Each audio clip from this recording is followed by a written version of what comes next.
What's up guys, this is Godson. Today we're looking at one of the strongest illuvials in the game, Rhamphyre. I've played a ton of matches with him and we'll be talking about how you can use him in some of the best methods to help you maximize his potential if you have him in your deck lineup. Placement is key with Rhamphyre, and as an auto battler this could mean victory or defeat, so you need to find which troops are weaker against illuvials like him. Rhamphyre is a tier 5 pterodactyl illuvial. It comes in 3 stages, and this one being the final form. The infinity is Inferno, which is basically 2 fires together, which makes Inferno. The class is a Slayer, which means it goes behind enemy lines like rogues and takes out illuvials, doing massive damage. The mastery points are 100, which means you have to be careful. If you're putting him in, he's a really big, costly troop, and you want to make sure you have enough points to put him in. Otherwise, you can go for the smaller forms of him, which take less mastery points and can do just as good a job depending on the illuvial that you're fighting against. Ramphyre's Omega ability allows him to become untargetable as he sets the air aflame. He basically jumps up into the air, spreads his wings, and embers rain down on the enemies.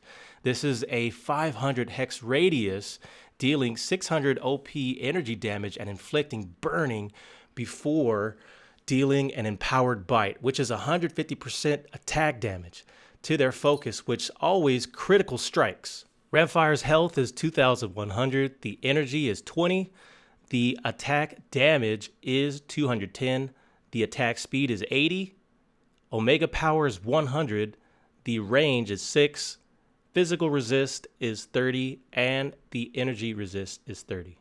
The pros about Rhamphyre is his Omega is devastating and many times decides the match. He has a high damage output doing massive damage against individual troops.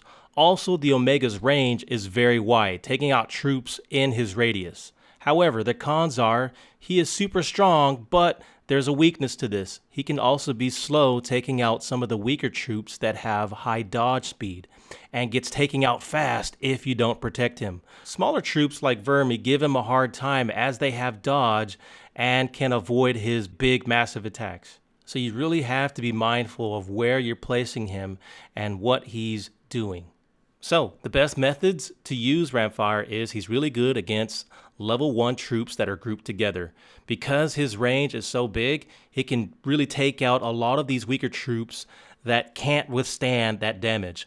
Also, he's good at taking out carries or shooters that are positioned in the far back. So him paired up with another rogue character really work well as a tag team. So that's kind of what you want to aim for. Try to avoid characters that have really high dodge mechanics and can avoid his big, massive swings.